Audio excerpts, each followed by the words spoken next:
말레이시아 경찰이 김정남 암살 사건과 관련해 처음으로 기자회견을 열었습니다. 지금까지 체포된 용의자들과는 별개로 북한 국적 남성 4명을 추가로 추적 중이라고 밝혔는데요. 네, 이들은 범행 당일에 말레이시아를 떠났다고 합니다. 자세한 내용은 보도국 연결해 들어보겠습니다. 김보나 PD. 네, 말레이시아 경찰은 체포된 북한 국적 용의자 리정철 이외에 북한 국적 남성 4명을 용의자로 추가 공개했습니다. 리지현과 홍종학, 오종길, 리재남 등 33세에서 57세 사이의 북한 남성 4명인데요. 이들은 범행 당일 말레이시아를 떠난 것으로 조사돼 신병 확보가 쉽지 않을 것으로 보입니다. 말레이 경찰은 국제공조를 통해서 용의자를 반드시 검거하겠다는 입장이지만 이미 종적을 감췄을 가능성이 큽니다.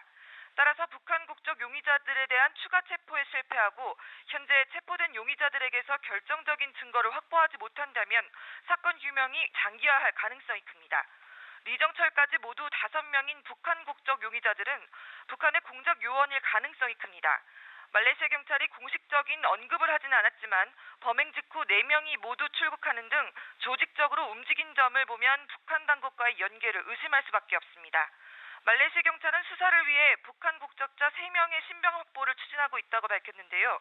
이 중 2명은 신원이 아직 확인되지 않아서 조사가 이뤄지고 있다고 합니다. 네, 경찰의 일주일간의 수사 경과에 대해서도 발표를 했습니다. 지금까지 4명이 체포된 상태인 거죠? 네, 그렇습니다. 경찰은 암살과 관련해 지금까지 4명을 체포했다고 밝혔습니다. 먼저 베트남 국적의 28세 여성 용의자가 체포됐고 말레이시아 국적의 26살 남성도 구금 중입니다. 또 인도네시아 국적 25세 여성 용의자도 체포된 상황입니다. 가장 눈에 띄는 것은 4번째 체포자인데요. 북한 국적의 리정철입니다. 올해 47세로 말레이시아에서는 지난해 입국한 것으로 알려졌습니다. 쿠알라룸푸르 소재 기업에서 근무를 하는 것으로 파악됐습니다. 네, 그리고 김정남의 사인이나 시신 인도에 대해선 어떤 언급이 있었나요? 네, 김정남의 사인에 대한 구체적인 언급은 없었습니다. 경찰은 부검 보고서를 아직 받지는 못했다면서 사인 분석이 이뤄지고 있다고 밝혔습니다. 시신 인도에 대해서는 유가족에게 우선권이 있다면서 직접 와야 인도 가능하다고 밝혔는데요.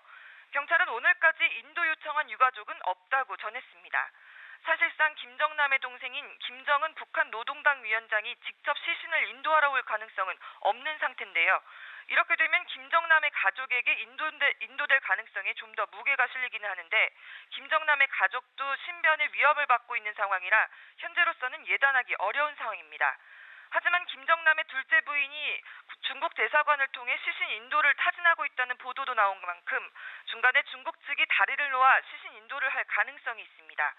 이렇게 되면 즉각적인 시신 인도를 요구해온 북한 대사관이 강력하게 반발할 것으로 전망됩니다.